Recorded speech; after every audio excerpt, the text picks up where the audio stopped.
Tu t'es déjà demandé ce que ça ferait de vivre dans la peau de la meilleure version de toi-même? Qu'est-ce que tu ferais? Tu te lèverais peut-être plus tôt? Tu ferais plus de sport? Tu mangerais peut-être plus de légumes? Tu travaillerais chaque jour pour réaliser un de tes rêves? Tu serais peut-être juste plus bienveillante envers toi-même? Et s'il était temps de se rappeler que la seule personne qui peut faire en sorte que ces espérances deviennent une réalité, c'est juste toi. Durant les 4 prochaines semaines, j'ai décidé de tout mettre en œuvre pour devenir la meilleure version de moi-même et voir quels sont les impacts ça aura dans ma vie. Le but n'est pas d'être trop dur avec soi-même, mais au contraire, reprendre le plein pouvoir de sa vie et surtout, s'aimer assez pour croire en soi. N'hésite pas à me dire en commentaire si toi aussi, tu es déterminé à réaliser au moins un de tes rêves cette année et enfin, avoir la vie que tu désires.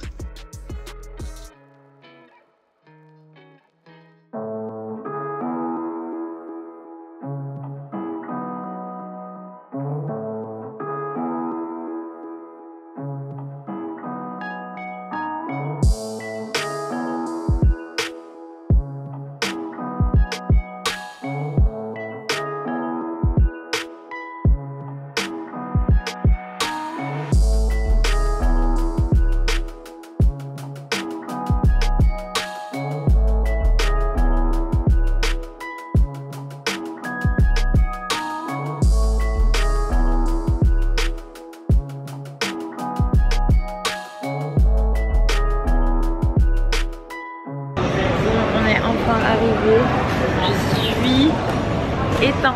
J'ai acheté des AirTags, ce qui fait que je ne m'inquiète pas. Je sais que mes valises sont là. C'est incroyable, je pense que c'est le meilleur achat de ma vie, littéralement. Tu connais le stress quand tu sais pas si tu vas ressortir ta valise? Bah là c'est fini. Sinon je suis contente, il est arrivé.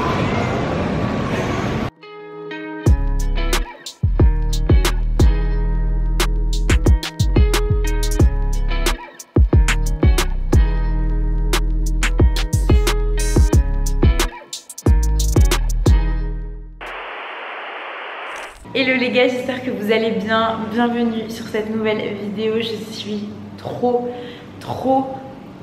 contente de vous retrouver ici à Bali. Il n'y a pas de mots pour exprimer à quel point je suis reconnaissante et heureuse d'être enfin rentrée après vraiment ces mois en Europe.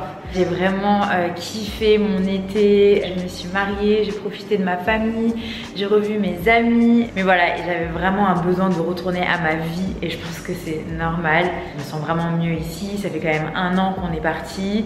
Et surtout on n'avait pas de maison quoi, on était vraiment des vagabonds, on était chez les uns, chez les autres. Vous me connaissez maintenant, j'aime bien être seule. Et surtout je pense que c'est humain, j'ai besoin de me sentir chez moi. Bref, on est arrivé il y a du coup 3 jours. D'ailleurs, j'ai filmé ma première journée, mais je n'ai pas trop parlé, mais je vais quand même vous la mettre maintenant.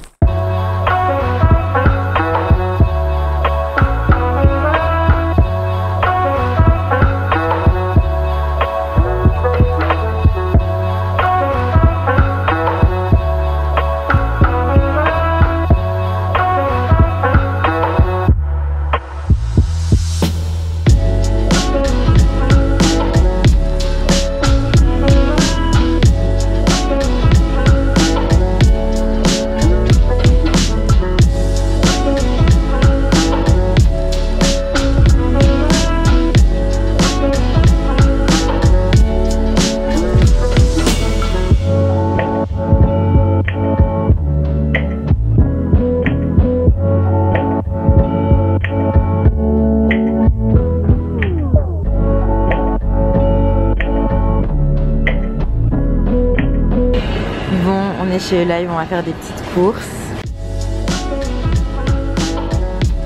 Il y a même de la baguette chez Live.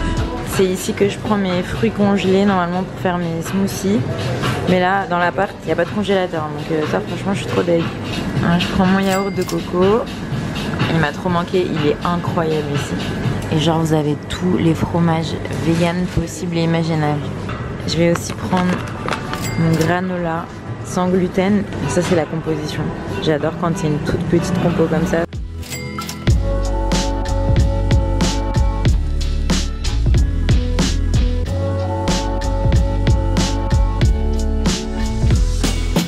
On s'est arrêté dans un primeur local, prendre des fruits.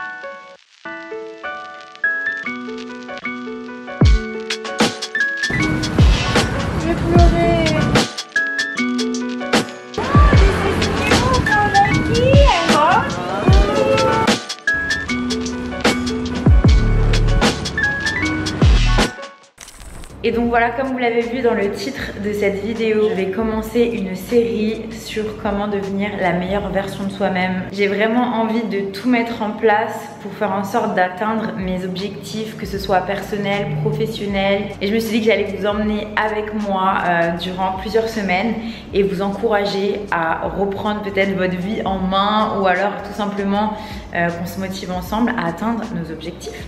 Voilà. D'ailleurs, je vous ferai un home tour parce que franchement, je suis trop contente du Airbnb. Là, pour l'instant, on l'a pour 1 mois et on est en train de chercher en fait une location long terme sur 1 an. Let's see. En attendant, on est là. Non mais attendez, je vous montre juste la vue. Genre là, je suis dans ma salle de bain. Regardez la vue. C'est incroyable. Franchement. Est-ce qu'on peut avoir une meilleure vue de ces toilettes? Je ne pense pas. Et en plus, le sunset, on le voit d'ici, c'est juste sublime. Franchement, je suis trop contente. Bref, assez parlé pour cette intro. Comme d'habitude, là, je vais aller manger à Secret Spot. Ça m'avait trop manqué. Et voilà, on parlera en fin de vidéo de tout ce qu'on va mettre en place durant ces prochaines semaines. Let's go!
Après, j'espère qu'il n'y aura pas trop de bruit parce que franchement la maison dans laquelle on est, elle est trop belle, mais voilà, on est à Bali, c'est hyper mal isolé. Donc voilà, ceci étant dit, je suis trop contente de faire cette vidéo. Franchement, je l'ai écrite il y a déjà plus d'1 mois. J'hibernais chez ma grand-mère. Je sais que c'est du contenu que vous allez peut-être retrouver pas mal sur YouTube en cette début d'année scolaire.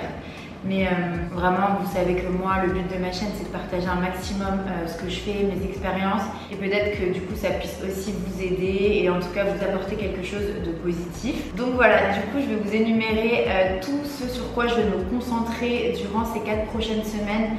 Et bien entendu, le but, c'est d'étendre toutes ces nouvelles bonnes habitudes sur toute l'année. Ou en tout cas, voir comment je réagis, si c'est peut-être trop pour moi, si au contraire la discipline que j'aurais mis à travers ces actions s'avère hyper positive. Bon, du coup, assez parlé, on passe aux actions. J'ai tout noté sur Notion parce qu'il y en a quand même 12. Il y en a que je fais déjà et d'autres que je veux vraiment intégrer. Alors, la première des choses, c'est que je veux vraiment commencer ma journée par de l'eau chaude avec du citron. J'ai commencé un peu à le faire dans le sud et franchement, j'ai vraiment vu des effets sur ma digestion. Je sais que ça fait trop du bien, c'est pas genre pour maigrir ou quoi que ce soit. Le fait de boire de l'eau chaude, en fait, ça aide pour le transit, ça favorise la digestion et il y a plein d'autres bienfaits. Vraiment, ça c'est étape numéro 1. La deuxième étape, c'est que je veux vraiment, surtout en arrivant à Bali, franchement, il n'y a pas d'excuse. Je veux boire un jus de légumes tous les jours. On fait le plein de nutriments et de vitamines. Vraiment, ça aussi, c'est un non négociable. Je vais essayer de varier parce qu'en général, je prends tout le temps des jus verts. Donc voilà, deuxième point. Intégrer des jus tous les jours. Ensuite, j'aimerais vraiment me mettre à la méditation. Alors ça, c'est vraiment quelque chose de difficile pour moi. C'est vraiment un challenge. Je sais que je ne suis pas la seule à avoir ce qu'on appelle l'esprit singe. Ça s'appelle comme ça. Vous savez, en fait, c'est l'esprit qui vagabonde à droite à gauche. On fait que de sauter de pensée en pensée comme un petit singe sauterait de branche en branche. Donc vraiment, je sais que C'est hyper bénéfique pour la concentration et pour plein d'autres choses, pour l'aspect spirituel que je cherche à atteindre. Voilà, j'ai décidé de m'entraîner pour l'instant avec de la méditation guidée, donc je sais pas, je vais chercher soit sur YouTube, soit sur une application. D'ailleurs, si jamais vous en avez à me recommander, je suis grave preneuse, donc n'hésitez pas à me dire en commentaire. Et ensuite, juste après la méditation, j'aimerais combiner ça avec la visualisation. Là, j'aimerais vraiment au moins l'intégrer 3 fois par semaine après ma méditation, je dirais. Je compte ça dans la même étape parce que je vais le faire en même temps. Donc voilà, méditation et visualisation. Ensuite, pas de téléphone 1 heure avant et 1 heure après le sommeil. Ça, normalement, j'arrive à me tenir. Mais depuis que je suis à droite à gauche, c'est un peu n'importe quoi. Et là, surtout avec le jet lag, j'arrive pas à dormir. C'est hyper mauvais d'utiliser son téléphone comme ça juste avant de dormir. On est hyper stimulé. Et après, je m'étonne de pas réussir à dormir. Donc ça, vraiment, c'est aussi un non négociable. Pas de téléphone 1 heure avant et 1 heure après s'être couché et levé. Ensuite, pratiquer une activité physique au moins 1 fois par jour. Vous me connaissez, je suis pas du tout dans les extrêmes à ce niveau-là. Mais même si c'est au moins marcher, bah, c'est faire quelque chose. Pour le coup, je vous partage un peu mon programme. Je vais aller minimum 3 fois par semaine à la salle, donc 2 séances bas du corps et 1 séance haut du corps. La 4e séance, donc ce sera soit du surf, soit alors je rajoute 1 séance salle cardio. Et vraiment mon objectif de cette année, c'est de gagner en force et en souplesse. Et j'ai vraiment envie de reprendre le yoga, d'acquérir des nouvelles postures. Je crois de m'y remettre, franchement, je comprends pas. J'ai pas fait trop de yoga l'année dernière. Pourtant, j'en faisais énormément à Paris. Cette année, j'aimerais réintégrer 1 à 2 séances de yoga en plus de mes séances salles et éventuellement surf.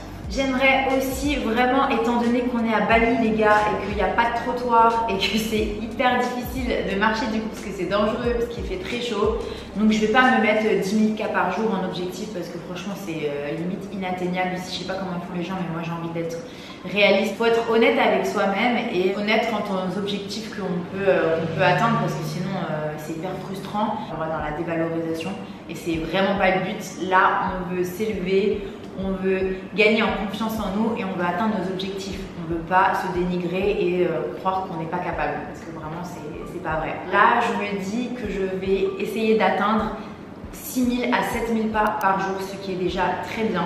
En vérité, même si j'atteins 5 000 pas par jour, ce serait pour moi mon minimum. Soit le matin, je vais marcher avec un podcast, parce que franchement, je suis dans le quartier de CC, donc c'est hyper agréable. C'est pas du tout Canggu.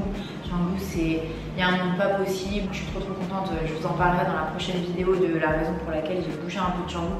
Enfin, je suis à 10-15 minutes, hein. Je suis pas non plus très loin, mais en tout cas, je préfère largement ici justement parce que c'est beaucoup plus calme, il y a plus de nature et c'est finalement c'est pourquoi je suis venue à Bali, c'est ce que je suis venue chercher. Bref, soit je marcherai le matin, soit alors le soir sur la plage au moment du sunset. Je pense que ce sera plus ça la majorité du temps. Je vous l'annonce dans cette vidéo, je vais faire la formation en Human Design qui va me diplômer coach en Human Design. Donc je suis trop heureuse. Là, le but cette année, c'est de me mettre une discipline, de me former 1 à 2 heures par jour minimum.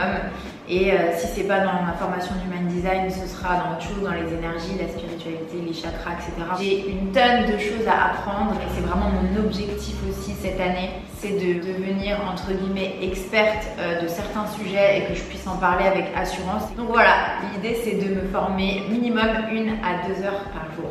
Il y a ensuite un point que je veux absolument travailler du coup pour tout ça, c'est vraiment ma concentration. D'ailleurs, c'est une des raisons pour laquelle je veux méditer, c'est que j'ai vraiment du mal à me concentrer.